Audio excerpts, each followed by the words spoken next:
Today in America, you got three people owning more wealth than the bottom half of the American society. You don't see that on television too much, do you? No, you don't. Three people. So I was on YouTube today and I noticed that this video is becoming popular again. It's from 4 or 5 years ago where Bernie Sanders was on the Joe Rogan podcast. I think it's great because Bernie really hits the nail on the head. He's a smart guy and he understands what's happening in politics.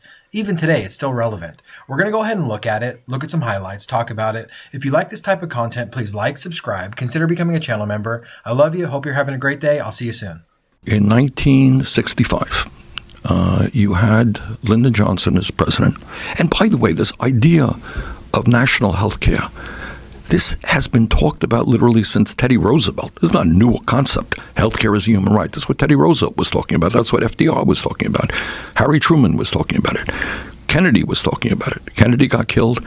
Lyndon Johnson picked up the mantle. And their idea was, according to people in their administration, we'll start with the elderly who are most impacted by healthcare costs and sickness.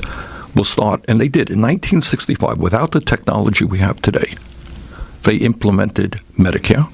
19 million people, elderly people, signed up in the first year. So if you could start a brand new program and have 19 million people sign up with a technology that is way, way behind where we are today, why can't we, over a 4-year period, simply expand that program? I don't think it's such a difficult operation.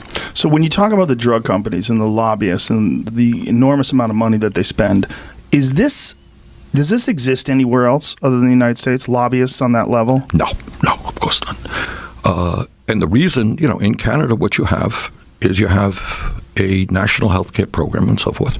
And they sit down and, they negotiate with the drug companies. They have their own approach. But every other major country on earth says to the drug companies, of course you can't charge us any price you want. This is a reasonable price. Tell me what your profits are, what your expenditures are. This is a price.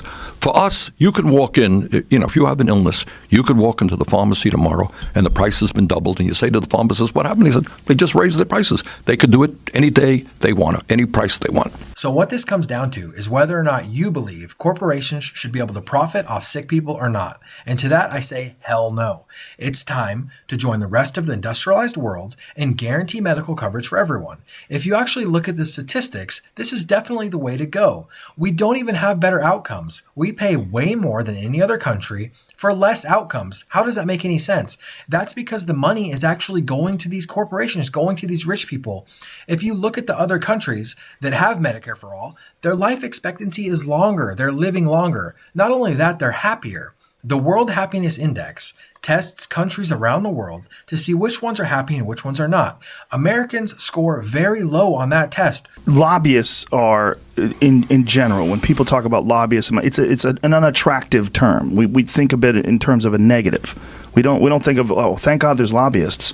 We think, wow, there's someone with enormous amounts of money using that money to gain influence on politicians, and it shapes regular people. It shapes our lives mostly in a negative way. This is the way most people look at it. I'm not saying it's correct.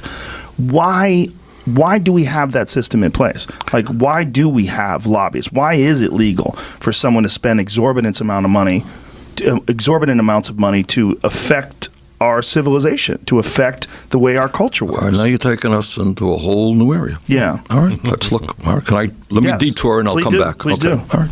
So before we listen to Bernie's response, I just want to talk about Joe Rogan's extreme hypocrisy. He really did a 180 since this interview, and even just since a couple years ago. He knows that lobbying is bad. Basically, a company gives money to a lobbyist and then gives it to a politician, and it's legal. However, it's illegal if a company gives money directly to a politician. You have to have a lobbyist in between, which really doesn't make sense. It's corruption. That's all it is.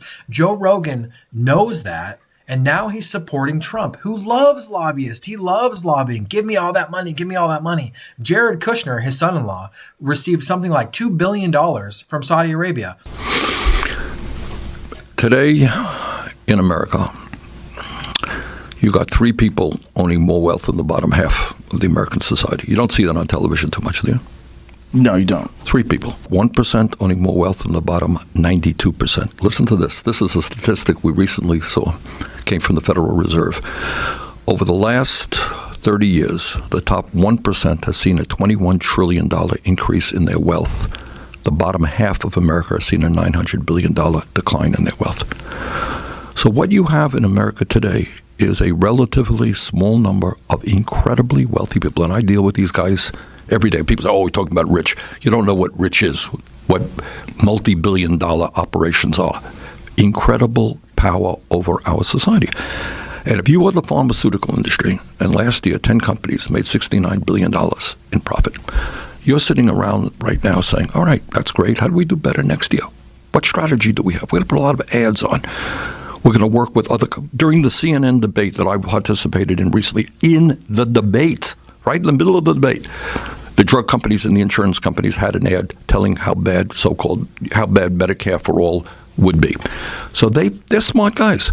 And they use their power over politicians. They use their power over the media. They spend billions of dollars on advertising on media to make sure that they make as much as they can in profit. But it's not any different with Wall Street. It's not any different with the fossil fuel industry or the prison industrial complex. These guys have wealth. They have power. And that's the dynamic of American politics right now. And in our campaign, look, we're taking them all on. And I know it makes a lot of people uncomfortable. But we are taking on all of these entities and all of their wealth and all of their power. And that's what a political revolution is about. You hear it all the time. My grandparents had a great life. My grandmother didn't even have to work. My grandfather was uneducated, made a ton of money. They have a house, 2 boats, a car, all of this stuff. What happened? I'll tell you what happened. Corporations have slowly shifted the policy towards benefiting themselves. They've used their wealth, power, and influence to help themselves get better policy over time. Now, 2024 is just an accumulation of all of that time since the 1960s or so of slowly shifting the policy towards benefiting corporations. It's not some big conspiracy theory. That's just what happened. If you look at, for example, Clarence Thomas, he was receiving all of those free things from a billionaire, where he would get to go on private boats and go to private airplanes and go on all of this crazy adventures. And what he ends up doing is voting for things that benefit that man. It's corruption. It's just over time that's just gotten worse and worse and worse and worse and worse. And one of the reasons why Bernie lost was because he wasn't able to fight hard enough. He wasn't able to push through that. And basically they all the money, the big money got behind Biden and pushed Bernie out of the way. That's exactly what happened. So the real problem seems to be that they have this strategy of unlimited growth. Not that they're not providing medication that people need to save their lives. I mean, it's obviously important to have pharmaceutical companies. Of course. Right. So there's good that they provide, but the business aspect of it is where the problem lies, right? Right. Look, they have great researchers, but if you check how they even spend their money, they will tell you this, all of their money on research and development. We're tackling cancer. We're tackling diabetes, Alzheimer's. The truth is, of course they are.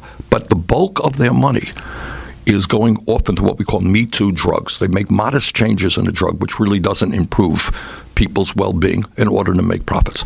So the answer is yes. We need, obviously, vigorous research and development.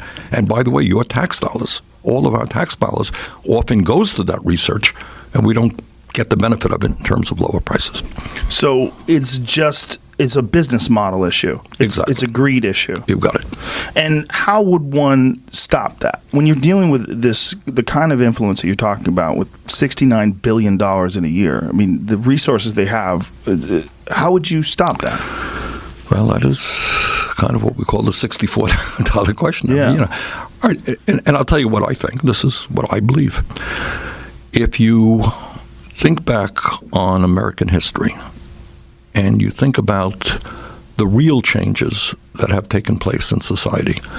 You think about the labor movement and working class people standing up and saying to their employers, we're not going to be treated like animals anymore. You can't hire and fire us. You can't work us 15 hours a day. We deserve dignity. And you think about the growth of the labor movement, of millions of people beginning to stand together and fight. You think about the civil rights movement, And it wasn't just Dr. Martin Luther King Jr. It was, again, millions of African Americans and their white allies saying, we're going to end segregation and racism in this country. Think about the women's movement. 100 years ago, women in America didn't even have the right to vote. Think about the gay rights movement. Think about the environmental. The only way the change takes place is when ordinary people come together and stand up and fight and say that the status quo is not working. And that's what I believe, and that's what we're trying to do. So what the message of our campaign is, it's us, not me, because I can't do it alone. Let me be very honest with you. If I were elected president tomorrow, I can't do the things that I would like to do, that I'm campaigning on, unless millions of people were working with me to tell the corporate elite that they cannot get it all. I definitely agree with Bernie when he says it's going to take a lot of Americans standing up and saying enough is enough. I don't think we're ready for that quite yet. Maybe after Trump's 4 years, if he does a really bad job, people will be. I think a lot of the Trump voters, unfortunately, are going to be like, yeah, bro, Trump wants to screw the corporations. He's going to drain the swamp. He's going to make things better. He's for working average people. It's not going to work that way. He's going to give the corporations tax breaks. He's going to deregulate so they can do more of what they want to do. And yeah, that's pretty much it. Thank you for watching. If you like this type of content, please like, subscribe, or consider becoming a channel member if you want to help my channel grow. Thank you.